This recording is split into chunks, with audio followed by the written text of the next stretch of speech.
All right, we got to move on to college football week number 3. It's time for another edition of Fade or Follow. You fade or will you follow? Whose car are we going to take? On BetMGM tonight. All right, time to blaze through 4 more games. We're going to start off tonight with Alabama laying 20.5 against Wisconsin Badgers at a -110 juice. Again, give it to the matchup first and the line. And now the numbers there. It's going to come out and play, give you a little bit of background. Football Power Index has Bama number 4 in the country, Wisconsin at number 40. Offensive rating as determined there at Pro Football Focus. Alabama number 43 through a couple of weeks. Wisconsin a little bit higher at number 31 defensive ranking. Alabama at 58, and believe it or not, the Badgers at number 8. So the advanced analytics, I know it's a small sample size, like Bucky Badger here, but Alabama -20.5 against Wisconsin at a -110 juice. Horvat, fade or follow?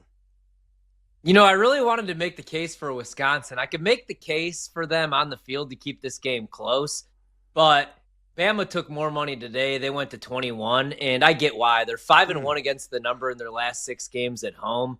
Wisconsin 2-5 against the number in their last 7 overall. Bama 9-3 against the number in 12 games against Big Ten teams. Not that any of those trends matter, but Bama looked more like themselves after they lost by 2 touchdowns to Florida State in the opener.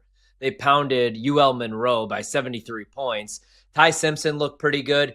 The case, though, that I can make for Wisconsin, if I had to bet the game, it would be Bama, man, because I think they're the more talented team. Ty Simpson was 17-17 passing last week for 226 yards and 3 touchdowns. If you get that version of Bama, they're going to roll in this game. And Wisconsin's quarterback, Billy Edwards Jr., he might play. If he doesn't, it's the backup again, Danny O'Neal. But the case I would make for Wisconsin to keep this game close, if you do want to bet them, if we get like 21.5, 22, more than 3 touchdowns, Alabama's front 7 has not been great. 2 games, granted, you know, the numbers are skewed because Florida State ran the ball down their throats. Right now, 102nd against the run. They're giving up 162 yards on the ground. The Badgers are top 75 running the ball, 4.3 yards per carry. If they can eat away at the clock, I think they could keep this within 3 scores, 2 scores, but you know, history tells you Bama probably rolls. We saw the same game last year, and Bama was on the road, and they beat Wisconsin 42-10. So now they're at home. They probably roll here. Yeah, more likely. Look, I think I'm going to try to drink the entire 6-pack of Spotted Cow because I'm betting on the Badgers on this one. Plus there you 20.5. By the way, Ian Happ just got a double, buddy. You cashed at plus 120 on the over total bag, so you gave me that off the air, so congrats to you. All right, let's move on. Arguably the game of the week. Georgia laying 3.5 against Rocky Top, that being Tennessee on the road at a -110. Numbers Nerd says this. Football Power Index says Georgia number 6. Tennessee at 19, offensive rating. Georgia 39. Tennessee at number 4, defensive efficiency rating. Georgia at 17. Tennessee at 28. So Georgia -3.5 against the Tennessee Volunteers. Fade or follow? Yeah, the numbers, I was like, man, am I going to bet Tennessee in this game? No, I'm not. Georgia's 6-0 against the number in their last 6 games against Tennessee. They've owned them.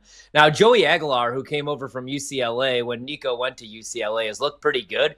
He has 5 touchdown passes, 500 yards, and 2 starts. They beat Syracuse, a Power 4 team, but they got some injuries, man. Both of their cornerbacks, Ricky Gibson and Jermod McCoy, are expected to be out in this game. And Georgia's kind of played with their food because they played Marshall and Austin Peay, but I think that they're going to be up for this game, man. And I like Georgia. I think the number's short, so I think they win it by a touchdown, 3.5. Give me the Bulldogs here. Give me Kirby.